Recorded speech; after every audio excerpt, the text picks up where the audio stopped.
The 134th edition of the Royce Boys podcast starts right now. Carolina basketball family is the strongest there's ever been. There ever will be. Eight up freehand, King likes the ball. Pushes into Hubert Davis. 8 seconds. Davis trying to get free. Over to Fox. Fox, baseline. Up for the shot. Good. Off the glass. Oklahoma calls timeout. But the game is over.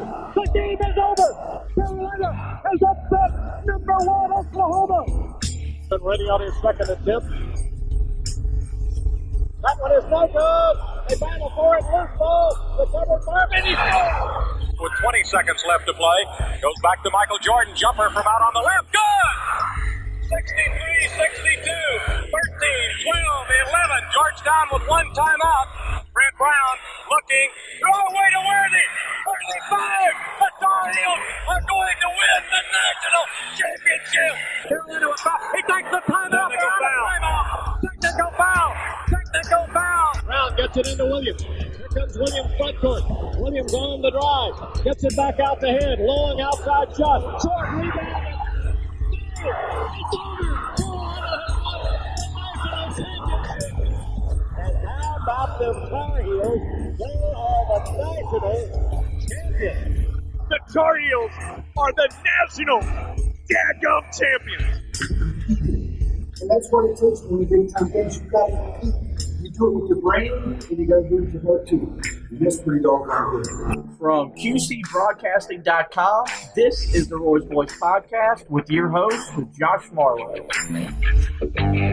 Hey everybody, welcome into another edition of the Royce Boys podcast. We are powered by Carolina Electrical Services, and today we are going to look back at the UNC portion of the Last Dance documentary that aired on Sunday regarding Michael Jordan's famous career with the Chicago Bulls. We're going to look back at Garrison Brooks' 2019-20 season, but our first order of business was some breaking news that broke early this morning, and that was that Jeremiah Francis, the freshman point guard on this past year's team, announced that he is transferring away from Carolina basketball.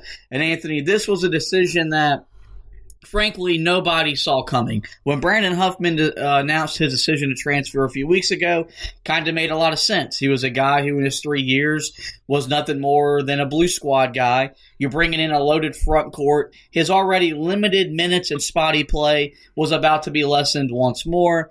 Jeremiah Francis, not in the same position. Appeared in 16 games this last year, which was more than anyone expected because we all kind of thought he would redshirt, continue to rehab a knee injury that caused him to miss his junior and senior years. But an injury to Cole Anthony and some other injuries along the backcourt forced him to play a lot sooner than expected. And at one point was a bright spot on the team. He kind of brought some new energy, and the game at Gonzaga, Carolina ultimately lost, but he played very well in the wins over UCLA and Yale. He was, you could see the kind of player that Roy Williams once recruited. Started a handful of games in ACC play. As the season wore along, he didn't play as much because they were just trying to keep him healthy, but was really thought of to be a really big part of this 2020-21 season, primarily going to be your backup point guard to Caleb Love, presumptively. So this decision, unlike Brandon Huffman's, is pretty shocking.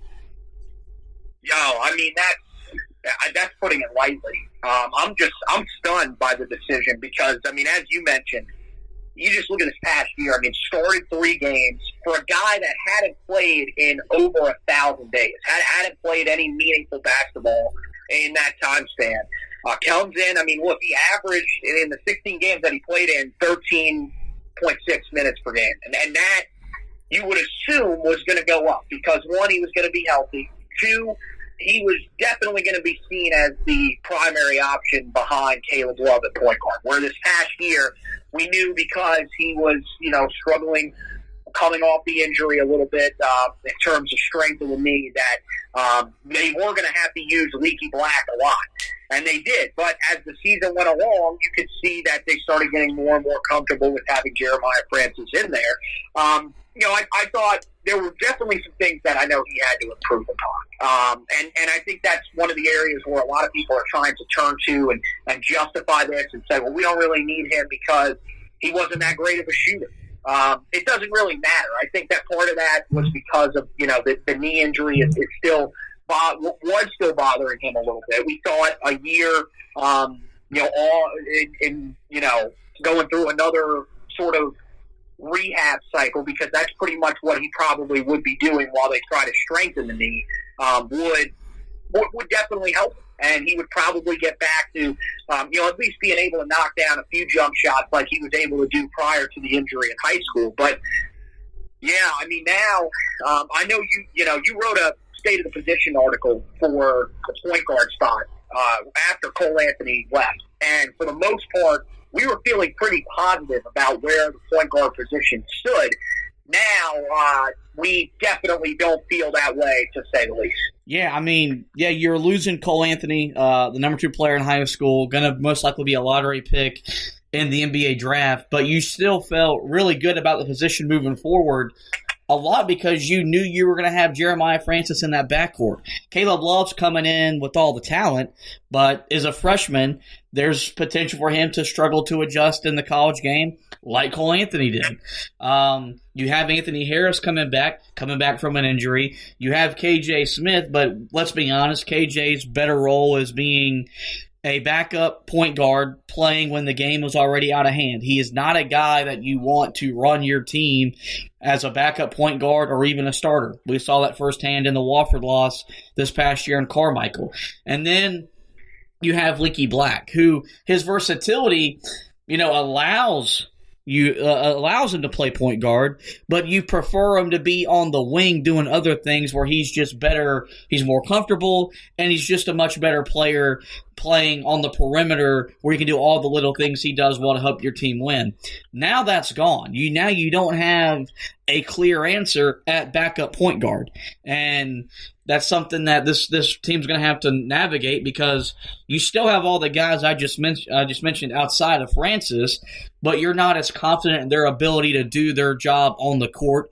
You're not going to have Harris back until probably 2021 when the calendar turns into January. You want Leaky Black on the court, but you don't want Leaky Black on the court as your point guard. And if you're playing KJ Smith a lot of minutes, that probably isn't a really good sign. You brought up an interesting part. We were talking in the leading up to the podcast. You think Carolina should get into the transfer portal and try to find somebody to come fill the void. I'm kind of interested as to why that's came up, because we've both kind of agreed we don't want to be a part of the transfer portal moving forward to build a team around. Well, I mean, first of all, it would have to be probably someone that's played at a legitimate level, just somebody that can come in and give you some sort of veteran presence, because you haven't had that over the last couple of years. In the backcourt, and you can see where it's starting to hurt you. It's starting to catch up to you a little bit. I think Kobe White did such a great job of masking it that we just kind of assumed, okay, well, this is how it's always going to be. We got to look at the other side this past year with Cole Anthony, where you would have loved to have that veteran presence for a point guard that had his struggles and could have really used a veteran guy that was there to just help him calm down and give him a chance to go to the bench and be able to hear from the coaching staff about what he's doing wrong. Not he has to play 35, 38 minutes a game. We don't really get to talk to him and tell him what he's doing wrong. We pretty much just have to roll with the player that he is. And it feels like that's kind of where they're going to be at again this year with Caleb Love. And I'm not saying that Caleb Love is going to have, the same type of year that Cole Anthony did. And again, if you go back and you look at it, Cole Anthony really wasn't as bad as people make it out to be. He still, if he would have played in every game during the season, or at least just enough games to where he would have qualified, he would have been the ACC's leading scorer. He was, he had a solid year, but he just didn't live up to the expectations that I think Tar Heel fans had for him. And I think that now, with Jeremiah Francis leaving, I'm afraid that Caleb Love's expectations are going to go through the roof. Pretty much, it's going to be, he's going to have to be like Cole Anthony. He's going to have to take over games. He's going to have to play almost the entire game. And that was the situation we were hoping to avoid, because Francis has been in the system. He knows it pretty well. We like the aggressiveness that he brought to the table. We kind of compared it a little bit to Joe Barry sort of attacking the basket. And again, we're not trying to say, because this gets brought up when we mention this, we're not trying to say that we thought Jeremiah Francis was going to be Joe Barry. That is a huge, huge reach, because Joe Barry is one of those guys that just won't get the respect when it comes to the great point guards since the turn of the century. He was a phenomenal point guard, a better shooter than Francis was, but still, to have a guy there that just had some experience in the system would have been helpful. I think that, going into the transfer portal, I didn't say that I think we need to. I think that it's at least worth a look to see if there's somebody that maybe fits what you want in a backup point guard. Because, like you said, Anthony Harris will not be ready. It's really just that simple. So then you're pretty much looking at your backup point guards are probably going to be Leaky Black, or you're going to have to probably turn R.J. Davis exclusively into a point guard, which you didn't want to do if possible. You wanted him to probably play a little more two than one. And now that's pretty much out the window. I know they say, well, it frees up a scholarship. It doesn't really matter. I mean, pretty much Kerwin Walton is your final remaining target that's out there. So you need to land him now, because if you land him, you can use him at shooting guard. That can take the pressure off of that position, allowing R.J. Davis to move over. But I mean, right now you're kind of stuck, because there is no great solution here. And I just can't understand reading the quote that Jeremiah told Inside Carolina that he was just looking for playing time. I just don't understand how he didn't see that if he was on this team, he was going to get plenty of it. Yeah, that's well, I was going to move the conversation in that direction, because that quote came out, and it's really mind-boggling, because he makes the comment, I want to go somewhere where I can play and compete. His dad kind of reiterated that. You had that at Carolina. They played you 16 games. The reasons why you didn't play so many games down the stretch was for your benefit and your health. They were not wanting you to get injured once again. And so that's very just confusing, because you were going to be counted on to be a big part of whatever success this team was going to have going into next year. And it's also not a bad look, and I've seen some people on social media rip them for this, and to some degree it's justified. I get it. Carolina stayed with you for 2 years when they could have pulled the scholarship, and you couldn't get mad at them because you were hurt. Your basketball career was very much in jeopardy. And Roy Williams stayed faithful, said no matter what happens, Joel, your scholarship will be honored by us. We even brought you to Chapel Hill to get that final surgery in your senior year of high school. They made you a part of the family before you ever put the uniform on. And then after 1 year that you played in a year that they probably didn't want you to play, now you're wanting to pack your bags and go look for somewhere else to be a contributor.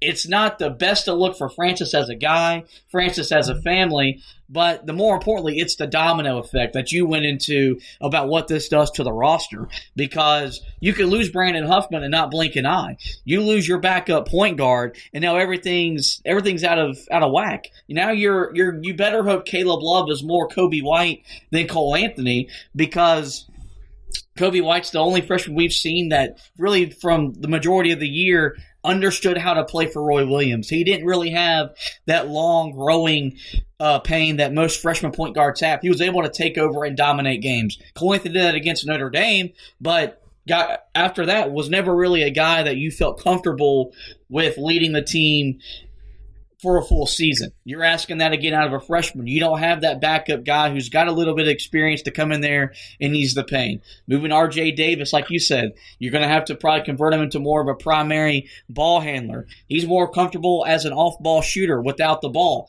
How's that going to affect the way he tries to get his his shots. There's just so many things that now you didn't think about because you didn't think you had to think about. Now there's so much more pressure on Leaky Black becoming a better shooter. Andrew Platek finally living up to the rep of the shooter he was coming out of high school. Also, there's more pressure on Donovan Johnson. He's got to be the shooter that we've been told he is coming out of high school.